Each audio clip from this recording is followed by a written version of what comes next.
Boa noite, telespectadores. No programa de hoje, vamos conversar com o deputado Lucas Redecker, que veio até nosso estúdio aqui do Viver Bem, conversar um pouco com a gente sobre a sua vida, o seu trabalho, né? Falar como... não poderíamos deixar, é claro, de falar da política, do contexto atual no Brasil. Então, é muito bom te receber aqui, Lucas. Tudo bom? Tudo bem, da mesma forma. Fico muito feliz de poder estar no teu programa. Acompanhei muito tempo meu pai participando do teu programa e fico feliz por ter a oportunidade de ter sido convidado para poder conversar com os teus telespectadores. A gente é que fica feliz de tu teres aceito o nosso convite e por falar nisso, de tu acompanhares, o teu pai, eu lembro muito bem, eu tenho a impressão que tu tinha lá pelos teus 14 anos, 12, 14, eu acho que uns 14, quando eu te vi acompanhando ele nos vários eventos da cidade, eventos políticos ou mesmo eventos sociais, onde ele estava sempre presente e tinha aquele gurizinho lá sempre com ele, não é? Então, conta pra gente sobre isso. Faz bastante tempo. Na verdade, eu sempre acompanhei meu pai. Como essa vida política, principalmente o parlamentar, que passa a semana trabalhando, no caso dele em Brasília e eu na Assembleia Legislativa, utiliza o final de semana para ir para o interior visitar os municípios, né? E o pai, sempre uma pessoa muito família, sempre queria que a família estivesse presente, então ele nos convidava para participar, para viajar, e eu sempre gostei, sempre fui muito envolvido, muito curioso desde de novo. Então eu desde muito cedo comecei a acompanhá-lo nos eventos e acabei gostando, da política. Principalmente, eu costumo dizer que eu acabei tendo um bom professor na política, vendo como ele trabalhava e os resultados que ele conseguia dar como deputado para aquelas cidades, aquelas regiões que ele acabava representando. Então eram bons tempos, e a gente não sabe o que vem pela frente na vida, e eu tive a oportunidade de não apenas conviver com ele dentro de casa, mas profissionalmente acompanhando o trabalho dele.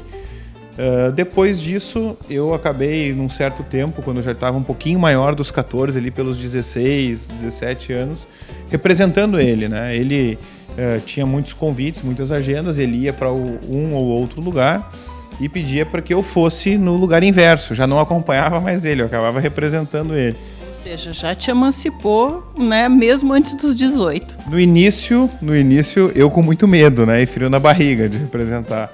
Mas depois a coisa começou a ficar um pouco natural e tal, e aí eu acabei também me envolvendo mais na política de juventude partidária, e acabei depois concorrendo a prefeita de Novo Hamburgo com 23 anos, também que faz bastante tempo, na minha primeira eleição, e aí dali para frente eu acabei me envolvendo diretamente na política, mas tive o que me satisfaz muito de tudo isso, que eu tive pela vida curta que meu pai teve, porque faleceu com 51 anos, eu tive a oportunidade de conviver com ele na política, poder aprender com ele na política, as coisas que ele falava, as coisas que ele me ensinava, que ele me indicava, enfim. Então eu tive, mesmo quando ele faleceu, eu tinha 26 anos, eu consegui ter um pouco de noção mais próxima dos ensinamentos dele. Então eu tive um bom professor, eu costumo dizer. Os pais sempre sentem quando o filho tem uma tendência, uma vocação. Certamente ele viu e sentia, até por isso incentivou, estimulou. E a gente percebia isso, porque percebia que não era só, digamos, uma criança, um adolescente acompanhando alguém. Era alguém que estava bem ligado em tudo que estava acontecendo ali.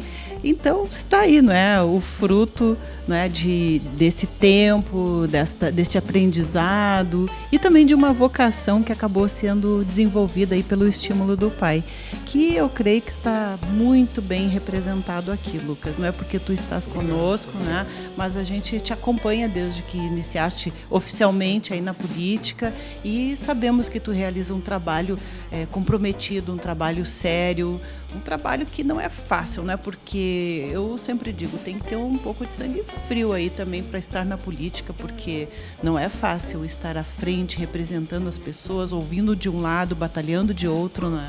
Não, eu digo, a gente, eu acho que em todas as profissões que alguém escolhe participar, o trabalho que escolhe fazer, a pessoa tem que fazer aquilo, primeiro, com vontade, querendo fazer aquilo, com vocação para aquilo.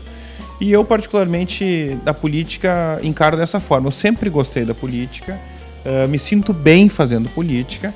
E todas as coisas que a gente faz tem um lado bom e um lado ruim em qualquer profissão, né? Tem coisas que te desgastam mais e coisas que te dão mais satisfação. Mas eu vejo que a política ela é um instrumento que dá satisfação para quem trabalha, para quem executa ela. E eu, dentro da política, tu acaba evidentemente tendo essas dificuldades, esses desgastes, enfim.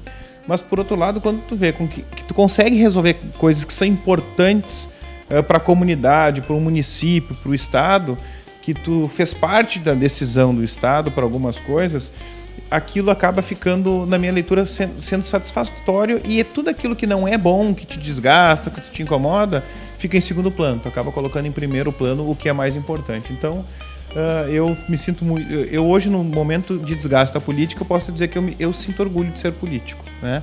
Porque eu faço a política correta, eu faço a política de forma honrada. As pessoas podem falar, olha, discordar da posição ideológica do Lucas Redecker, o que é natural, né? Eu sou de um partido que tem uma posição muito clara ideológica. Agora as pessoas não podem dizer, tem o Lucas Redecker está na lista X, tem acusação daquilo. Eu acho que esse é o grande legado que a gente fica, e sem dúvida alguma a capacidade de trabalho que nós não podemos parar de trabalhar. Temos que trabalhar para tentar resolver as coisas, mesmo que sejam muito difíceis. A gente tem, infelizmente, aí presenciado uma avalanche de corrupção no país, que são coisas que vieram se instalando ao longo de vários anos e agora está vindo à tona, não é? Mas nós sabemos, sim, que precisamos ter estas pessoas que fazem esse trabalho como tu fazes, com comprometimento e com seriedade. Que existe, né, Lucas? A gente vê todas essas coisas por aí e a política está muito mal vista, as pessoas não querem nem ouvir falar, não é, em político. Quando tu diz, eu sou político, ou determinado partido, digamos assim, as pessoas já ficam, né? Mas tem muita gente boa aí, não é? Acho que todo lugar, toda profissão tem pessoas boas e ruins. Acho que a onda de corrupção, e partidos políticos é a mesma coisa. Eu sou do PSTB, tem gente que não é boa, ruim dentro do meu partido. E o meu adversário histórico do PSTB, que é o PT, tem pessoas boas dentro do PT, né? Nós temos que escolher os bons para nos representar. Agora, eu acho que a questão da corrupção, ela sempre existiu, né? Agora, as instituições, elas estão tendo capacidade hoje, primeiro, de ter mais informações, mais capacidade de investigação e autonomia. E eu vejo que o melhor de tudo que está acontecendo, das dificuldades, do descrédito, é que as pessoas estão sendo punidas, estão indo para a cadeia, estão servindo de exemplo. Porque num meio, principalmente meio político, que tem pessoas sérias e tem pessoas que, na sua ampla maioria, vamos supor que no seu percentual, sejam mais corruptos do que sério, a exceção começa a ser quem é sério. Então a pessoa séria até começa a ficar constrangida no meio de tudo isso. Então é importante nós invertermos o jogo, que as pessoas sérias que dominem e que a pessoa que não é séria, quem pratica atos ilícitos de corrupção, que seja a pessoa que de fato seja isolada deste meio e que seja punido. O que falta no Brasil é punição. O que falta no Brasil é que as pessoas vão para a cadeia e sirvam de exemplo para que os próximos não façam o mesmo. Voltamos e continuamos a conversar com o deputado Lucas Redecker, que no bloco anterior terminou nos falando sobre a questão da política atual no Brasil, a questão da corrupção. E dentro disso, Lucas, a gente vê nas redes sociais as pessoas dizendo, olha, vamos protestar, não vamos votar em ninguém, vamos votar em branco, ou votar nulo, enfim, né? Mas isto não é a solução. A gente tem que saber escolher as pessoas. Eu creio que, né, agora já falando um pouquinho dos teus planos aí para o futuro, sei que tu vais concorrer não à reeleição, mas me disseste aí nos bastidores, né, que é um novo desafio, e que as pessoas devem confiar naquelas pessoas que têm demonstrado serem dignas de confiança, não é? Reeleger quem está fazendo um bom trabalho, sim, e cuidar bastante nos futuros representantes aos quais pretendem eleger, se realmente são pessoas de uma idoneidade, não é, Lucas? Então fala pra gente sobre esses aspectos, como é que tu pensas? Eu acho que tu coloca uma coisa muito importante ali. Hoje as pessoas estão falando de não votar, né? Eu costumo dizer que tem que se convencer muitas pessoas a votar. E a política, por mais que a gente não goste da política, ela só se resolve pela política. Alguém vai se eleger se a gente não votar. Se eu no dia da eleição ficar em casa, indignado com os políticos que aí estão, ou vai se eleger um deputado estadual me representando, vai se eleger um deputado federal, um governador, um senador, um presidente da República. Mas não vai se eleger com o meu voto e com o critério que eu tive para escolher um candidato. O que nós temos que fazer é ter critério na hora de escolher um candidato. Uma pessoa que vai nos representar. As pessoas muitas vezes não têm noção do quão importante é a função daquela pessoa nos representando. Tudo que gira em torno da nossa vida, ela é definida pela política. E nós temos que votar e definir os melhores. Eu não estou dizendo para votar no Lucas Redecker, estou dizendo para votar em alguém que vocês achem que os represente de alguma forma. Ou tenha uma representação regional, da sua cidade, ou profissional da profissão em que a pessoa trabalha, que vai representar aquele segmento, ou de qualquer relação de representação. Mas que as pessoas não só escolham, mas anotem o nome dessa pessoa e acompanhem o trabalho para ver se ela é uma pessoa séria, ela é uma pessoa que está presente no seu trabalho, que de fato cumpre com o trabalho, que não está indo lá simplesmente para ter um mandato e nunca mais aparecer, se é uma pessoa que tem resultados de trabalho, enfim, essa condição de tu escolher de fato um representante. E aí eu vejo que no Brasil há uma tendência, porque há poucos anos, não muitos anos na nossa história, se lutou, a população brasileira lutou para votar, né? Para que o voto fosse direto, que as pessoas fossem para a rua. Se conquistou este voto direto. E hoje as pessoas estão ao contrário do que foi em 88. Ou seja, querendo se omitir. Se omitir do voto. Então, o que nós temos que ter em mente é que há pouco tempo atrás nós estávamos lutando para que nós pudéssemos votar e agora nós temos que dar a demonstração de mudar tudo que está aí. Nós não estamos satisfeitos, mas então vamos avaliar quem são essas pessoas que nos deixaram insatisfeitos. E eu vejo que nós temos uma ampla condição de mudar o cenário. Nós temos que ter pessoas eleitas de todos os partidos. O contraponto, ele é importante. Eu, na Assembleia Legislativa, sempre digo, os deputados, as bancadas que estão no outro lado ideológico, que pensam diferente de mim, claro que eles são importantes, nós temos que ter contraponto no debate. Tu imagina se o debate fosse único. Então, a sociedade, ela também é representada dessa forma. Tem gente que gosta do que eu falo, tem gente que não gosta do que eu falo. Ou seja, tu tem o contraponto também dentro da sociedade. Então, é importante que a gente vote independente de quem seja, se essa pessoa vai nos representar. E eu vejo que todos, como eu falei anteriormente, todos os partidos têm pessoas boas e ruins. Nós temos que ter os melhores em cada partido que pensem em Estado, que pensem no país e que não pensem apenas no seu partido, não pensem apenas em si. Porque tem aqueles que fazem a oposição, por exemplo, do quanto pior, melhor. Quanto mais o governo se prejudica, melhor para mim que sou oposição. Agora, não está pensando no Estado, não está pensando no município, que aquilo vai ficar registrado ou que vai ficar de um projeto que não foi constituído muitas vezes para o futuro do Estado. E a outra forma tem aqueles que fazem o governo, se aquelas pessoas não me apoiam, eu não vou resolver o problema daquela comunidade. Assim também não se faz. Quando tu te elege, tu representa a todos, não apenas aquele segmento que te elegeu. Então eu vejo que essa é a maneira de nós podermos mudar a política. É fácil? Não é fácil. Qual é a fórmula de saber se a pessoa é séria? Não tem fórmula nenhuma. É a mesma coisa quando eu vou no consultório da Eliane e me consultar de algum médico. Se eu nunca fui e fui por uma lista, escolher o médico, não tem como saber se aquela pessoa, ela pode até ser qualificada, mas eu não sei se ela é séria, se ela não é. Enfim, não teve em Novo Hamburgo agora há poucos dias problema de uma clínica de vacinas, que está vacinando com êmbolo vazio, com agulhas usadas. Inclusive meu filho, nós vacinamos lá. Eu digo, eu não tinha como saber se era sério ou se não era. Nós temos que avaliar, nós temos que ver o passado e temos que ter condição de saber se já tem serviço prestado, o que fez, o que deixou de fazer. A gente tem conceitos importantes aí, te ouvindo falar. A questão do agregar e não dividir.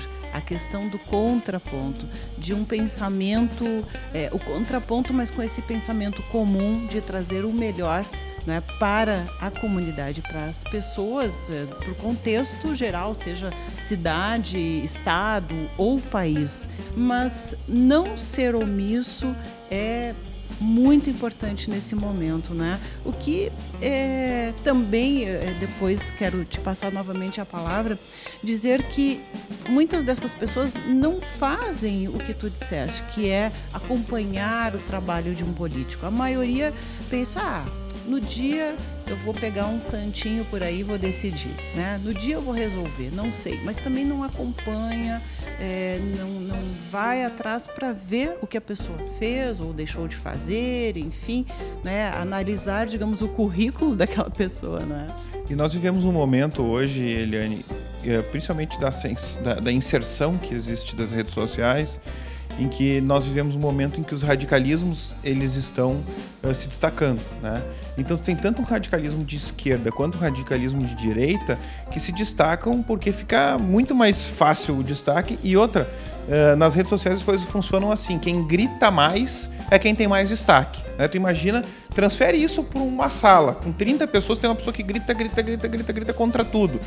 Nós vamos tirar aquela pessoa da sala em seguida, porque ninguém aguenta ficar com aquela pessoa. Só nas redes sociais ainda não se descobriu, eu posso dizer, uma etiqueta, não estou dizendo nem formal, mas informal de se trabalhar isso tudo. E eu vejo que quando tu falou do contraponto e de agregar, eu creio que nós temos que tentar agregar o máximo possível e não dividir o máximo possível, sem perder a posição, né? O gaúcho gosta de quem lhe representa e tem a posição firme. Meu pai sempre teve posição firme, eu sou uma pessoa que tem posição firme. Agora, aonde nós podemos agregar, aonde nós podemos deixar os radicalismos de lado e colocar os interesses do todo em primeiro lugar, nós temos que fazer. Estamos de volta e nosso programa quase chegando ao final. Mas, conversando aqui com o deputado Lucas Redecker, queremos saber dele quais são as suas intenções para as próximas eleições. Vai contar para a gente aí o que estás planejando. Sei que estás buscando aí novos desafios. Então, fala para a gente assim, um pouquinho tanto do trabalho já realizado até aqui, quanto aquele que tu pretendes desenvolver no futuro. Bom, na verdade, eu hoje estou agora finalizando o meu segundo mandato como deputado. Tive a oportunidade e um convite do governador Sartori para ser secretário de Minas e Energia durante os 4 anos de governo, né? Quando ele me convidou, eu não queria muito aceitar para exercer minha função de deputado federal, mas a situação do Estado, eu digo, o governador Sartori me pegou e ele disse: tu quer ajudar o teu Estado, então tu tem que contribuir também à frente da secretaria. Então eu fiquei 2 anos como secretário, fizemos um amplo conseguimos construir um amplo e diversificado, posso dizer assim, grupo de projetos novos dentro da secretaria, porque a secretaria foi recriada. Então nós criamos e focamos muito em energias renováveis, conseguimos fazer todo o zoneamento para a instalação de energia eólica no estado do Rio Grande do Sul, para poder diminuir a burocracia da área do licenciamento ambiental, o programa RS Energias Renováveis, os atlas, né, sobre biomassa, fazer o que o investidor venha para o estado do Rio Grande do Sul, ele saiba onde está localizado no estado, cada capacidade de geração de energia fica mais fácil para que ele possa investir. E temos um grande projeto no estado do Rio Grande do Sul, que eu me empolgo muito em falar, que é o Polo Carboquímico, que nós fomos ao Japão, nós fomos à Alemanha. É um projeto de 3 bilhões de dólares de investimento que faz do carvão gaúcho a gasificação deste carvão e que a gente possa utilizar esse gás para diversas coisas, tanto para o consumo de gás, quanto para que a gente possa, como produto final, gerar esse gás. Pode ser gerado combustível, pode ser gerado diversos subprodutos, né?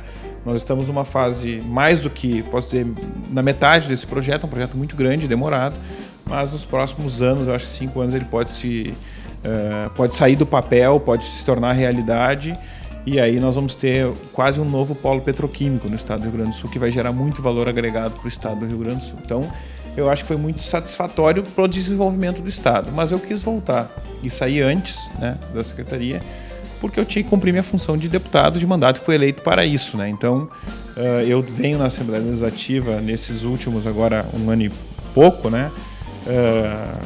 Encaminhando aqueles projetos que, na minha leitura, eram projetos importantes para serem aprovados na Assembleia Legislativa, muitos vinculados à transparência do Estado, que, na minha leitura, é muito importante, que o cidadão, o insatisfeito com a política, ele saiba o que está acontecendo dentro do governo, e também ajudar na aprovação daqueles projetos para tirar o Estado do buraco, né?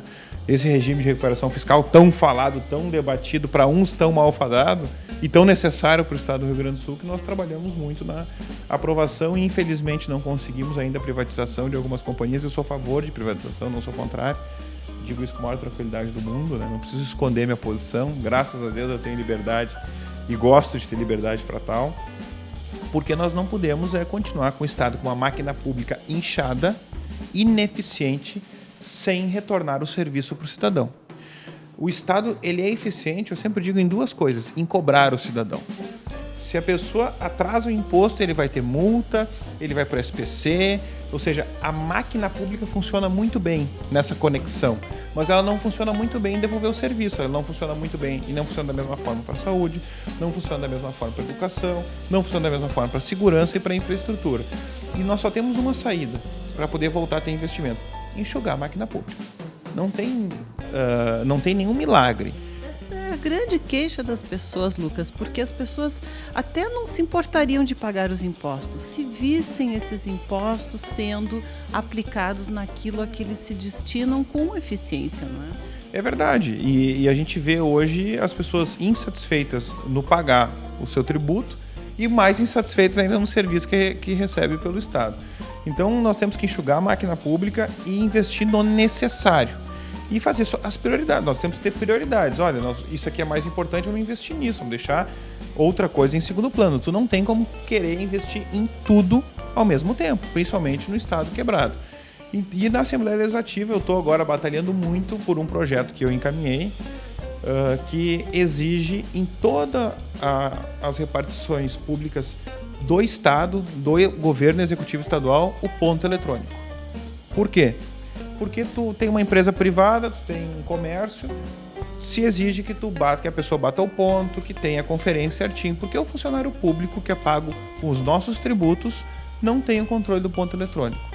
Eu até, quando encaminhei esse projeto para a Assembleia, pensei que seria criticado pelos funcionários públicos, mas muitos me agradeceram, porque os que trabalham, tem muito que trabalha, ficam insatisfeitos de ver que tem alguns que não trabalham, né?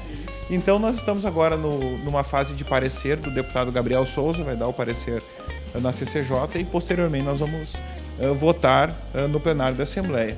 E eu vendo que, com a experiência agora de 2 mandatos na Assembleia Legislativa, e a gente sabe que tudo acontece em Brasília, né?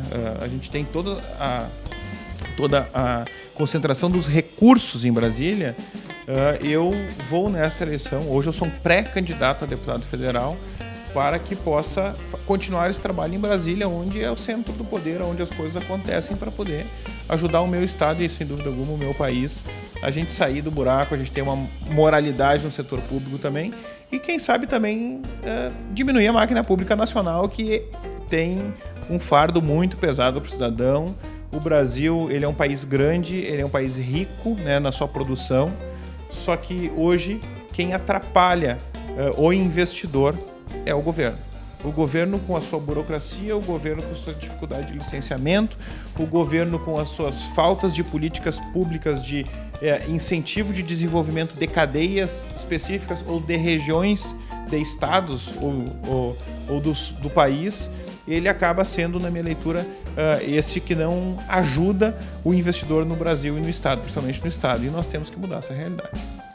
A gente fica muito triste quando vê empresários daqui indo para outros países e, de fato, o Brasil é um país maravilhoso, cheio de riquezas, tem gente boa sim, não é? Então o que a gente pode te desejar, Lucas, é muito sucesso, porque a gente precisa assim, de gente inteligente, comprometida, honesta, ativa, não é? Pró-cidadão lá em cima nas esferas federais. Então, né? Sucesso para ti, obrigada pela tua presença hoje conosco, né?